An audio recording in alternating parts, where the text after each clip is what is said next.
Welcome back. It's Swing Pass. I'm Adam Ruffner. He's Daniel Cohen. And today we've got the 2023 AUDL schedule in front of us. There's been coverage all week on the AUDL.com, divisional previews, biggest matchups, as well as the 2023 AUDL Game of the Week schedule, which will be returning live to watch.audl.tv.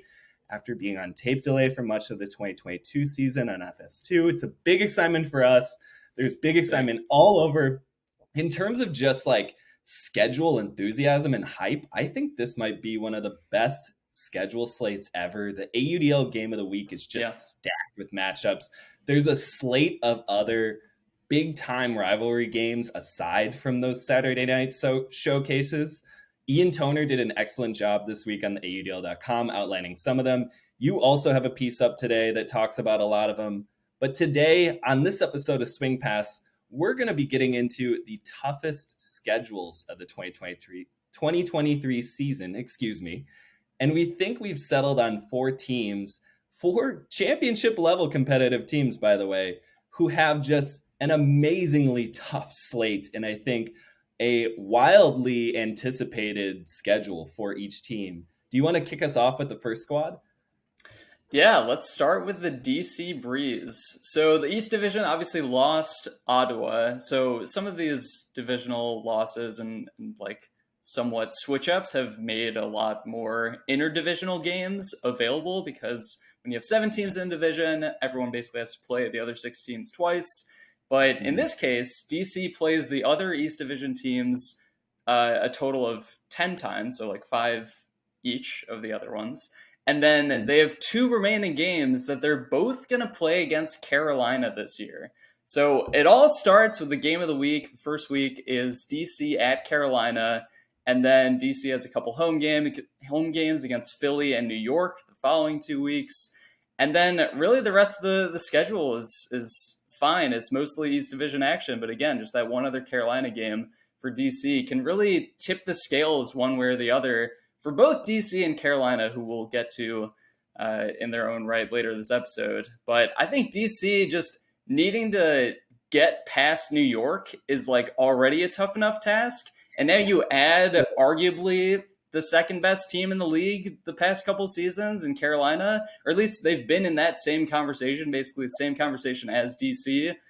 I loved that rivalry in 2021. I wrote about it in this rivalry piece that's up on the AUDL.com. The DC-Carolina rivalry was alive and well in the Atlantic Division, which was a one-hit wonder division in 2021. But all those games, super close. All of them came down to the wire. And then it was Carolina that ended up beating DC to move on to championship weekend and really sparking their run to a title that year. So I really could not be more excited for the DC Carolina matchups in particular this year. But it's a doozy of a schedule for DC. Yeah, Breeze bring in all of that offseason talent and Andrew Roy and Cole Jurek and the return of Joe Merrill. They seem to be reforming into the best version of themselves that we've ever seen from the Breeze. And yet this schedule is just brutal, right? Like opening the season against Carolina is as tough as an opponent as you can get. Not only did these two teams square up in 2021 in some great games, they also played some really legendary matchups in both 2018 and 2017. The first ever matchup of this game, or this matchup, I should say, went to overtime with the Flyers coming back in terrific style, led by Jonathan Nethercutt, the then MVP of the 2017 season. And then the following year in 2018, it was basically MVP versus MVP in one of the best 1v1 duels with John Nethercutt bombing behind the back buzzer beater flicks versus a Rowan McDonald-led Breeze team that ended up pulling out the win in the fourth quarter against a heavily favored Flyers team. If you remember that 2018 Flyers team, they were so stacked. I mean, that team had Nethercutt, Jack Williams, Misha Freistatter. They were just loaded. And then 2018 Rowan came onto the scene, dropped 10 goals on their heads, and just made play after play down the stretch in the rain and in the wet elements, hauling down goals. I love this matchup. I'm so excited to see these two teams play again after getting a season off in 2022. These are two of the truly elite And I just can't wait to like get the season going with it. Last year we had Atlanta versus Carolina to really kick off the season. This DC versus Carolina matchup feels just as tantalizing. Yeah, that 2018 Nethercut and Rowan game, that was like one of the first AUDL games I ever watched, because I started with the league in 2019 and I was like doing my research by watching back all of the game of the weeks from the previous year. And that game is like still one of the best displays of just like a pure, not pure one-on-one, but it was like the most one-on-one feeling game of Ultimate in terms of individual players just trying to will their team and just answering right back when the other would score. Like I would just highly recommend watching that game to anyone that hasn't seen it yet. If you love big individual performances, like that is the game to watch, in my opinion, like in AUDL history. So totally agree. There's a lot of history between these two teams. Excited for more in 2023. Yeah, it really felt like an NBA duel or something. Each team just responding to Right. the other throughout. That's kind of been the energy between these two teams. Even in 2021, those final two games that they had, the one in the final week of the regular season and then following up the next week with the playoff matchup, those were hotly contested. And both teams felt like they could trade, you know, big blows, but then respond to the other team's big plays. Like it's two Titans battling it out to begin the season, and then again later in the season. It's going to be a tough go for DC, but then we got to move on to three other teams. So let's get to the next one, the Atlanta Hustle. Atlanta did not make the playoffs in 2022. We've kind of talked about it in this space before. We've written about it online. They were 8-4, maybe the best team ever to not make the postseason. Atlanta is coming back this year. They've nominated 4 team veterans in Matt Smith, Bradley Sunchins, Christian Olsen, and JP Burns as their captains for this year. Feels like they're going to be a little bit more internally motivated this year after bringing in some big free agents over the past 2 off seasons before 2021, 2022. But man, they've got a tough schedule. And again, it's because they're loaded up with Flyers matchups. There are 4 games between Atlanta and Carolina.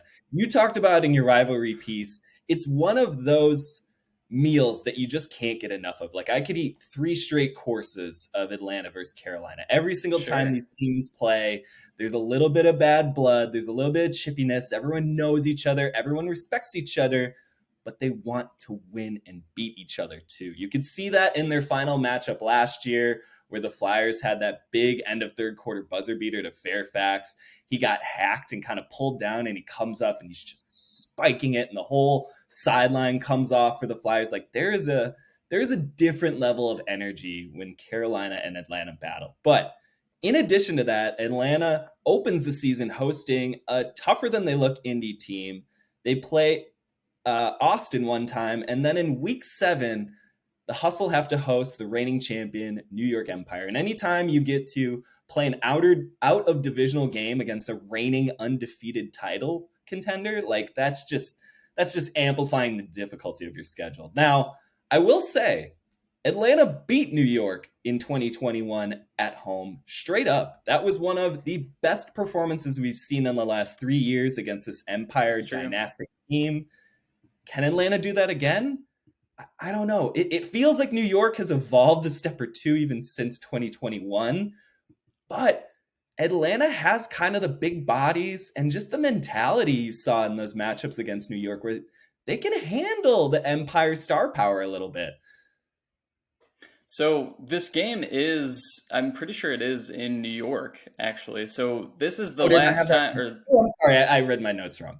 Yeah, it is. Yeah, because it's part of they're doing a Boston, New York road trip, which honestly, like Boston has just been one of those teams where such a high variance team, similar to Atlanta in that respect. Like you don't really know what lineup they're going to throw out any given week, but they have put together some like pretty competitive, higher ceiling games.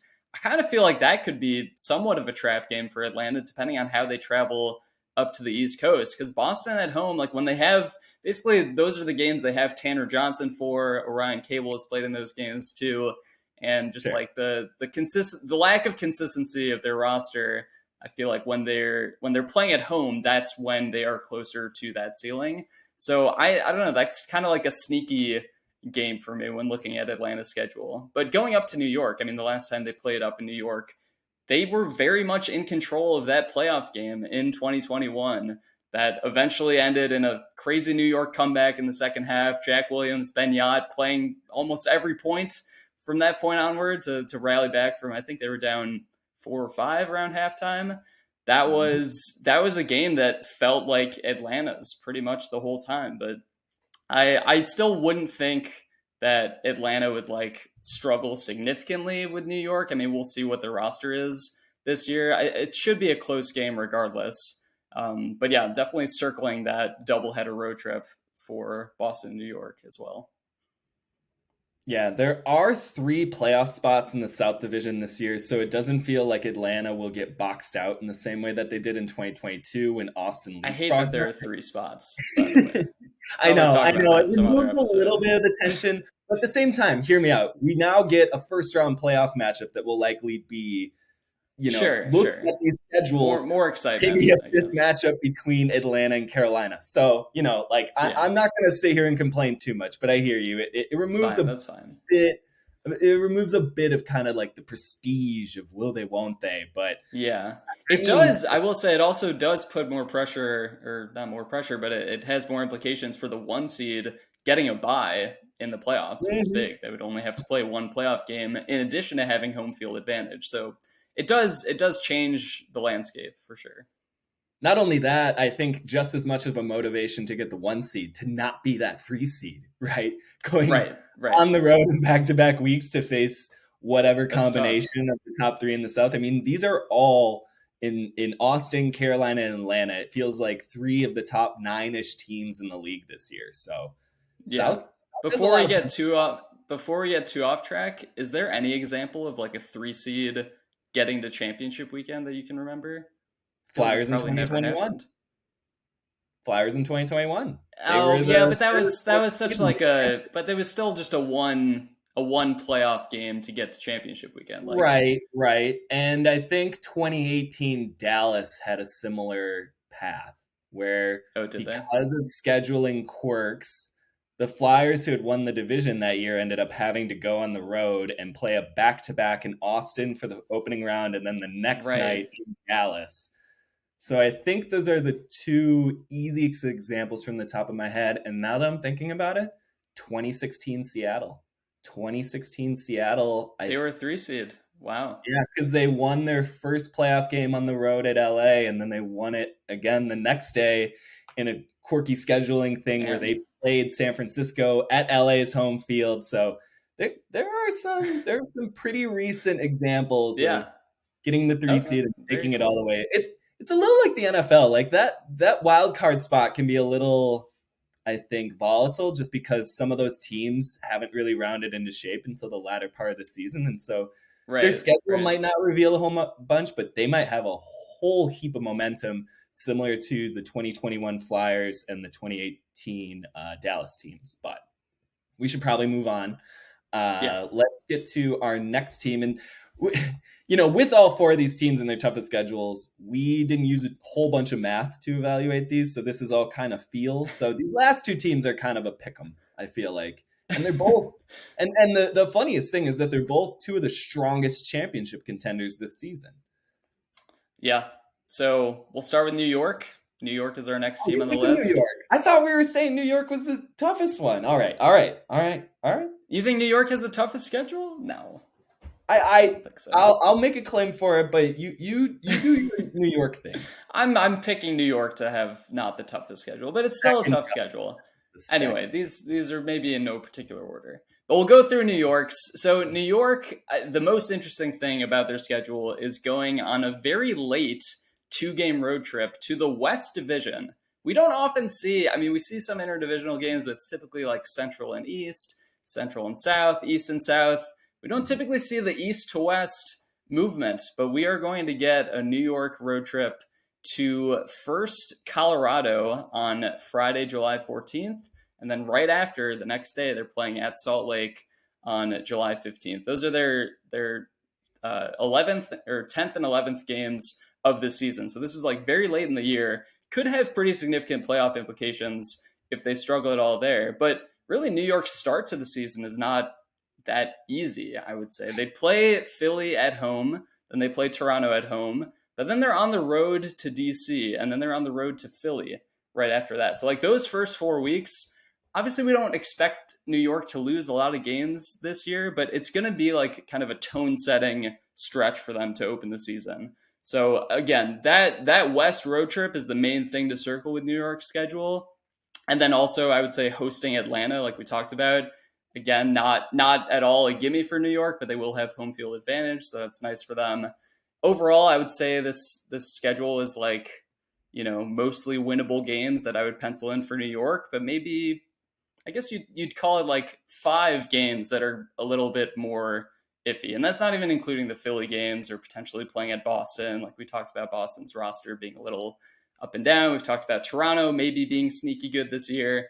So I think the East could be a bit of a gauntlet this year. And I don't think New York's schedule is at all easy. I think you're right to point out the West Division road trip, and that at Colorado matchup for the Empire, that is essentially like a preview of the championship game this year.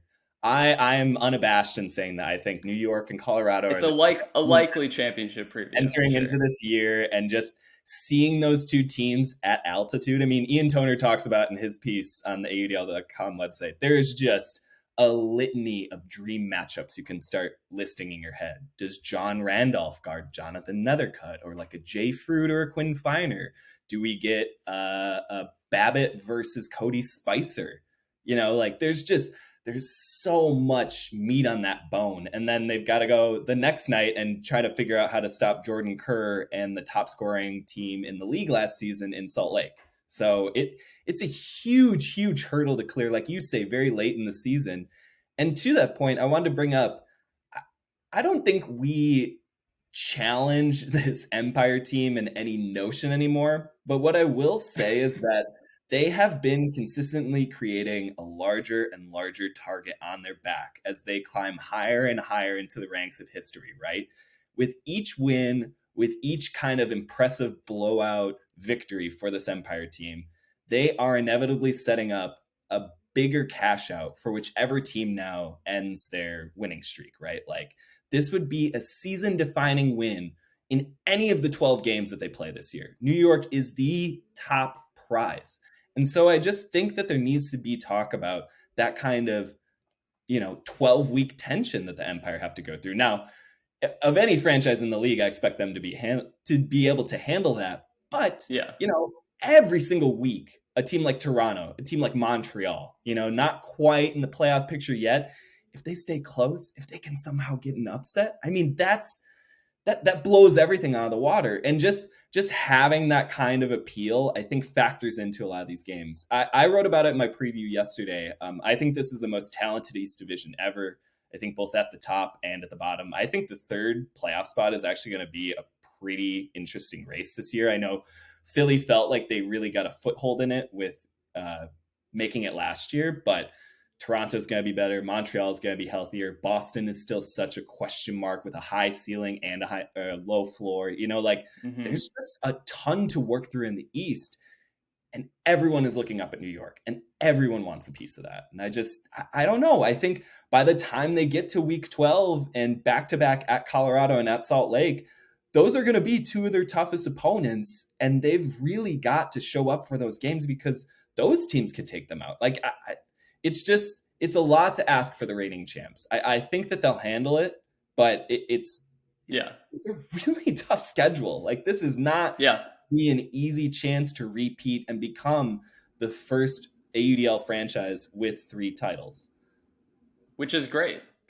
Who wants them to have an easy schedule? I'm very excited for the East Division because, like you said, the target on New York's back and just the overall talent we're seeing like flow into this division, and then teams getting better. Like I would say there's no games on this New York schedule that they can really take for granted and assume they're going to win, which I don't think the same can be said for really any of these other teams on our list here. So maybe I was wrong to put New York as the second toughest schedule, but it's a feel thing. It's a feel thing, right? And I think Carolina's, to me, feels a lot harder than New York's when you just look at their week-to-week opponents.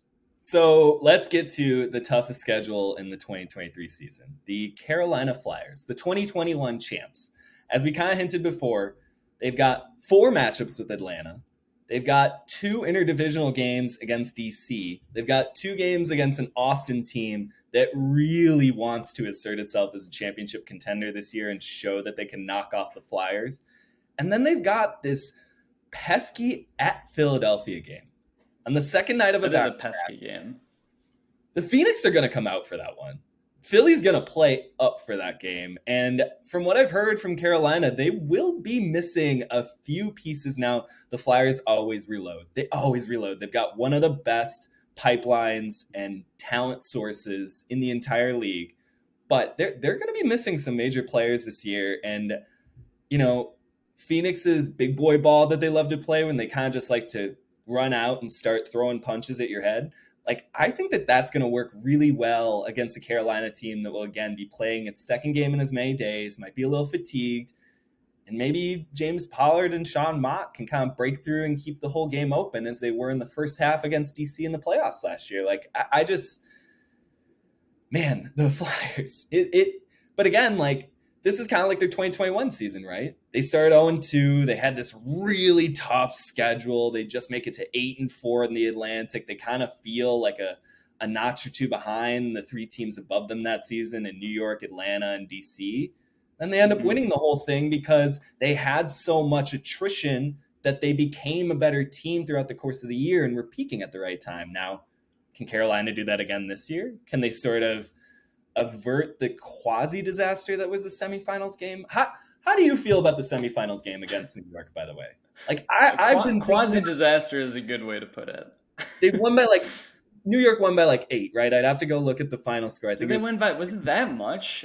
It was weird because, I don't know, I mean, most of that first half just, it didn't feel so out of hand until like a couple big play or like a couple momentum changing plays. Was it the first quarter buzzer beater that like sequence where Carolina was blocked? Yeah, it got hand blocked, and then New York went down the other end. Get the disc off in time, but and then I think that made it a 3-goal game. Is that right? Going into the second quarter, so it was like had Carolina punched in that red zone opportunity at the end of the quarter, it would have just been a 1-goal game heading into the second. But that was like a 2-goal swing right there. So for me, it was like from that point on, it was like, oh, now Carolina just needs to like claw their way back, and New York is not letting them do that. Like New York was just against New York. You can't do it. You really can't. Was the thing that they proved last year. They are like Teflon once they get a lead. Although DC kind of did it in their playoff game. DC was the team that most was able to claw back against New York.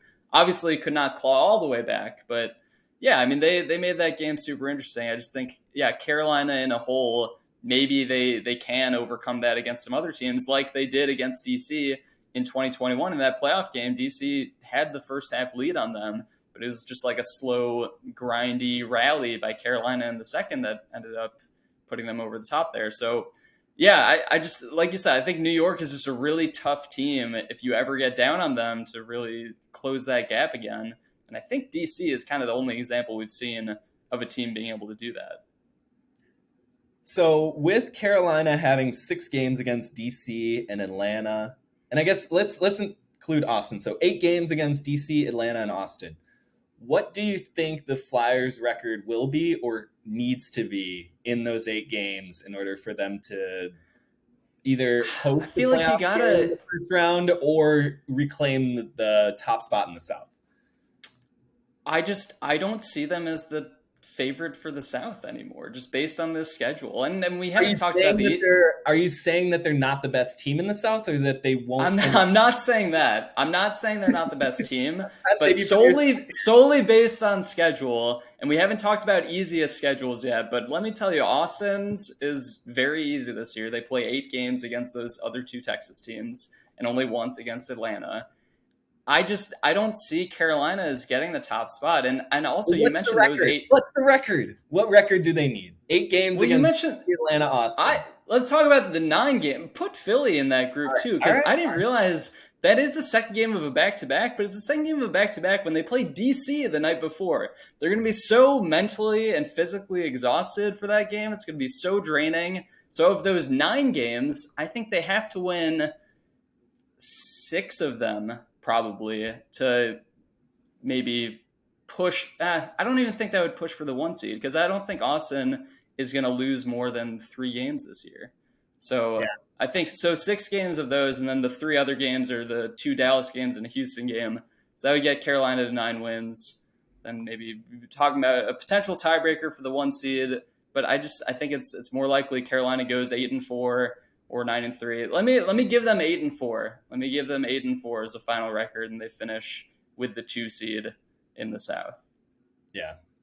I mean, that would still be 6 wins in those 9 games. They'd still have to go 6-3. Yeah, DC, that's so Atlanta tough. 4 times, Austin twice, and Philly. Like, it's a tough The task. Atlanta stuff too, like they swept them last year, but they weren't like blowing them out. They're still always playing close games. I think it's 4 of their last 5 meetings have been decided by 2 goals or fewer. So I also just feel like the more games you play against an opponent, kind of like, again, what we saw with Carolina and DC, how DC won the first 2 games they played against each other in 2021. Those were the regular season games, but it's just hard to like keep winning games against an opponent that close to you. And I kind of feel the same way. Like, Atlanta's just due for at least a win or 2 against Carolina this year. I would have a hard time believing that they're going to get swept again, unless their roster is like significantly worse this year. But I don't really see that. When is a Flyers roster going to be significantly worse? I mean, No. I was saying Atlanta. Like, if Atlanta is significantly worse, like if they dip way down, then like sure, Carolina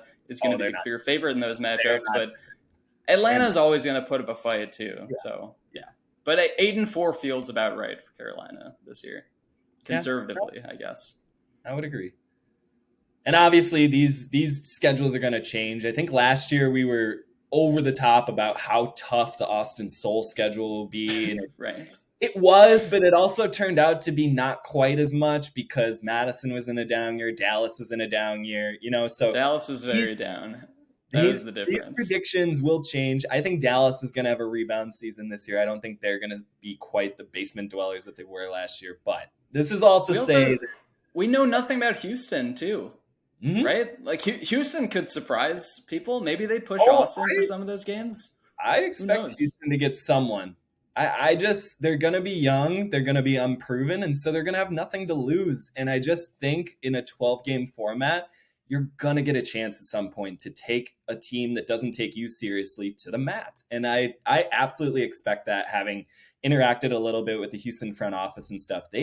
They're approaching this season seriously. They know that they're not quite a competitor or anything yet, but they're a pro team. They want to win games, And I think with Ben Lewis and Matt Bennett on board, they're going to have 2 players who have won a lot in this league. Maybe not as, necessarily leaders at the forefront themselves, but now they have the opportunity and a whole new franchise to work with. Like, yeah, I like the upstart Havoc. I'm ready to see them play their first game, but you can check out all of these schedules again at the AUDL.com website. There is tons of previews and coverage to go over, as well as this episode of Swing Pass.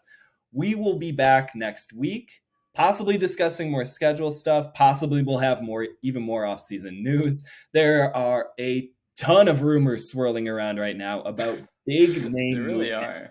Really wish we could talk to you about some of them, but yeah, you need to keep it on the down low for now. But a lot of that news should be coming out in the next few weeks as teams really start to settle on their rosters. Expect by the end of this February month, we'll see mostly finalized lineups. And then it's just a few more weeks till opening poll on April 28th, 2023. Can't wait. We'll see you soon. It's Swing Pass.